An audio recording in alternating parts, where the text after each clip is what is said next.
ang feeling namin, kaming mga, ano rin, tayo, lalo na ho yung mga may experience dealing with these kids, kaya-kaya ho nilang lusutan. O ito, sige, may kakausapin muna ulit tayo, no? Hindi okay ha? Ang national campaigner ng Digital Pinoys, si Ka Ronald Gustilio. Alamin natin ang kanilang pananaw ho rito, ha? Sa oras nating 8:32 in the morning. Sir Ronald, magandang umaga po sa inyo. Good morning! Magandang umaga po, Sir Ricky, at magandang umaga rin po sa ating mga taga-subaybay. Apo. Ang inyong grupong Digital Pinoys, ano po ang inyong posisyon dito, sir, sa isinusulong nga na ipagbawal ang social media use sa mga 16 years old below after nung Tacloban shooting incident? Ano pong inyong posisyon dito sa inyong grupo?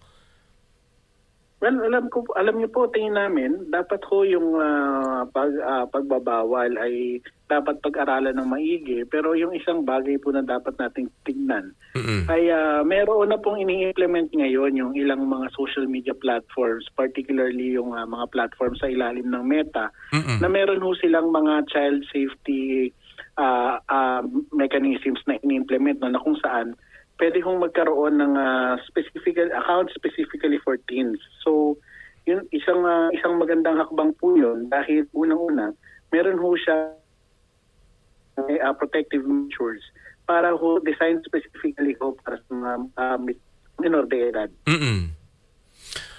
So kumbaga parang ang kailangang linawin yung total ban dahil totoo naman sa existing ngayon policies ng mga platforms may pinatutupad na naman talagang restrictions. That's what you're saying. Oo. Well, yes, at least for Meta po, no, kasi Opo. very new po itong pinapatupad ho ng Meta na mga teen accounts. Oo. So may kakambal ito na parental controls, Tama. may kakambal ito na default privacy settings, and at the same time meron hong mga features na disabled ho para sa kanila, no. So Oo.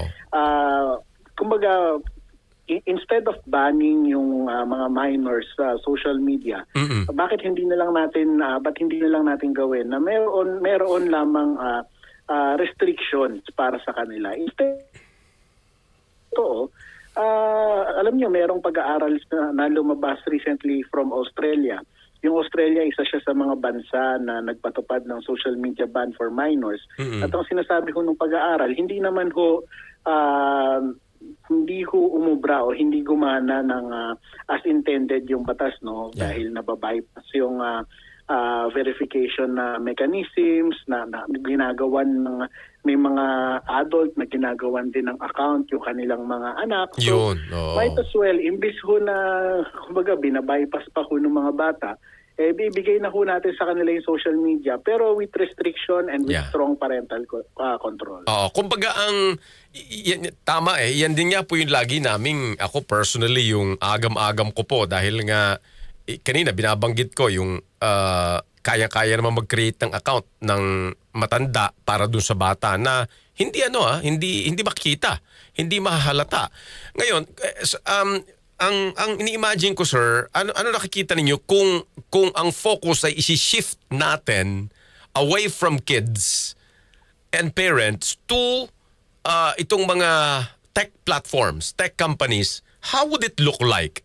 Kumbaga kung ang kasi lagi ngayong ang focus nga ay yung mga bata minor, yung at saka magulang parang ganoon Pero kung i-shift natin ang focus ng regulation sa companies, tech companies, anong tingin niyo diyan, sir? Well, alam niyo yung keeping the online space safe is a shared responsibility. Hindi ho ito responsibilidad lamang ng magulang, hindi ho ito responsibilidad lamang ng gobyerno.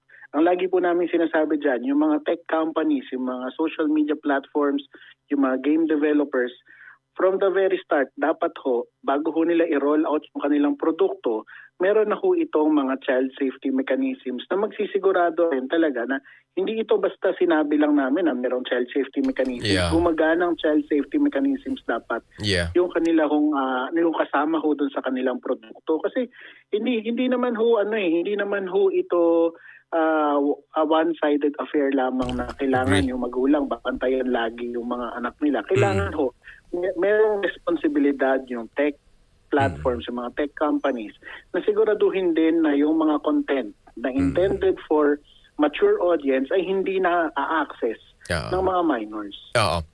Kasi ako bilang nasa akademya, ang isa kong naiisip ko sa Ronald ay ganare. Parang merong, kumbaga kung policy din ho ang pag-uusapan, batas, kumbaga, kagaya nito, yung kinukwento ko kanina sa Sweden, yung gobyerno nila, nag-commission po ng mga neuroscientists tsaka mga child experts to study kung ano man yan, 5 years man yan o 10 years man yan, na kung ang lalabas sa study, negative ito, ay pwedeng ipatigil sa mga tech companies. Yung, halimbawa, sabi nyo, online game.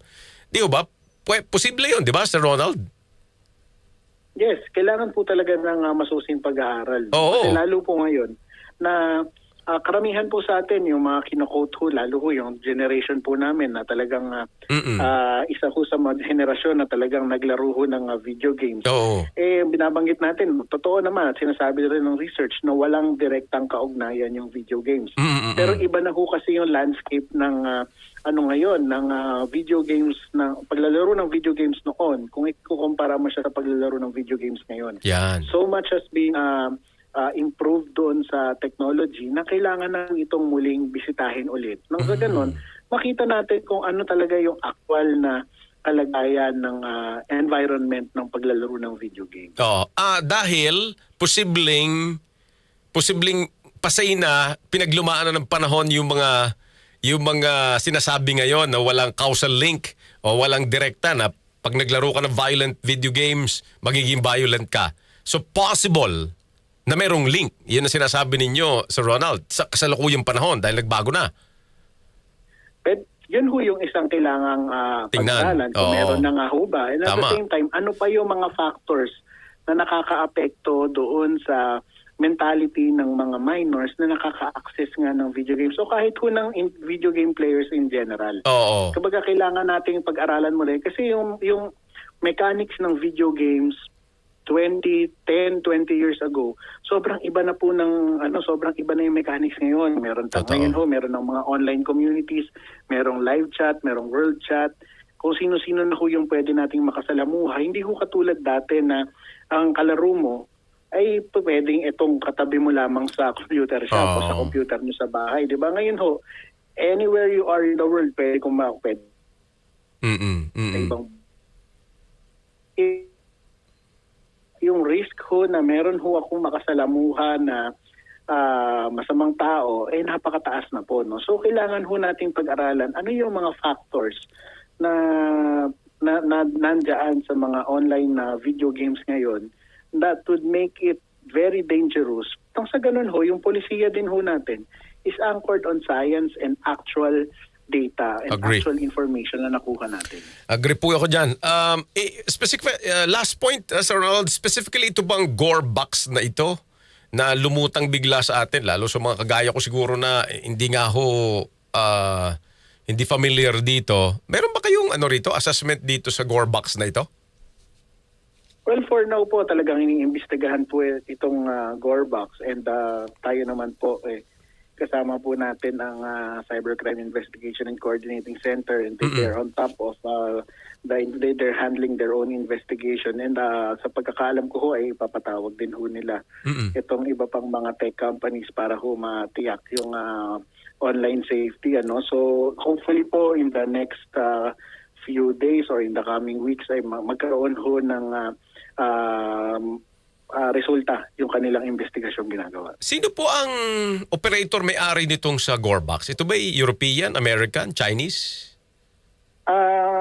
Isang German national German. po yung developer po ng Gorebox. Oo. At kanya nga ho talagang sinabi that the game is intended for it's not intended for minors. Pero alam niyo, sinubukan kong laruin yung Gorebox. Oo. At never was I asked how old I am. And never was I asked to verify my age. Ayun So, na. Oo. it's very dangerous na kahit pa meron kang disclaimer na 18 plus ang dapat maglaro, di ba? If it's Oo. easily accessible, it defeats the purpose of the warning. Ayun na, sinasabi natin. Ika nga ng mga, yun na sinasabi sa hula.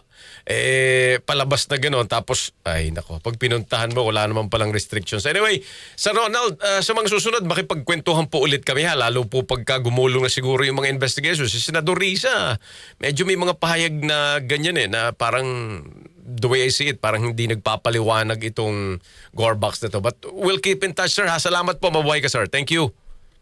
Maraming salamat din po.